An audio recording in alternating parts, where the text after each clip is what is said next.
ভাই ভাই ভাই একটু একটু একটু ভাই ভাই কিন্তু বাঁধবে সাবধানে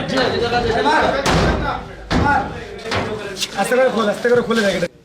আমরা এখানে একটি শটগান পেয়েছি, একটি রিভলভার পেয়েছি, 150+ মদের বোতল পেয়েছি, 3টা চেইন পেয়েছি, 100 স্টিলের পাইপ পেয়েছি, 10টা রামদা পেয়েছি, চাকু পাইছি আমরা 12টা, গাঁজা পেয়েছি প্রায় 250 গ্রাম, হাতুড়ি পেয়েছি 2-3টা, হেলমেট পেয়েছি 1টা।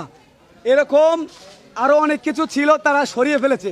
এই যা কিছু দেখতেছেন, আজকে আমরা একটা হলে শুধুমাত্র সম্পূর্ণ অভিযান চালাইতে পারছি।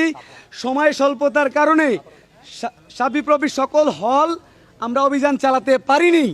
এটা শুধুমাত্র শাহপরান হলে চালানো অভিযানের চিত্র। আমরা বাকি হলগুলোও আগামীকাল অভিযান চালাবো। আজকে আমরা চেষ্টা করছি, আমাদের কথা বলতে দাও। আর প্রশাসনিকভাবে আমরা সবসময় এইসব ব্যাপারে খুবই কি বলবো সুনির্দিষ্ট এবং শক্তিশালী পদক্ষেপ নিয়ে আসছি আইনগতভাবে। তো তোমরা আমাদেরকে সহযোগিতা করো, তোমরা কোনো রকম বিশৃঙ্খলা করো না। আমরা আমাদের মতো প্রশাসনিকভাবে যেই ব্যবস্থাগুলো নেওয়া দরকার আমরা করব। তো আমি তোমাদের পক্ষে অনুরোধ করছি শিক্ষক হিসেবে যে কোনো রকমের তোমরা যেন বিভিন্ন আইন হাতে তুলে নেওয়া বা এই জাতীয় কোনো রকমের ব্যাপার যেন তোমরা না করো। এটা আমি আমার জায়গা থেকে তোমাদেরকে অনুরোধ করছি।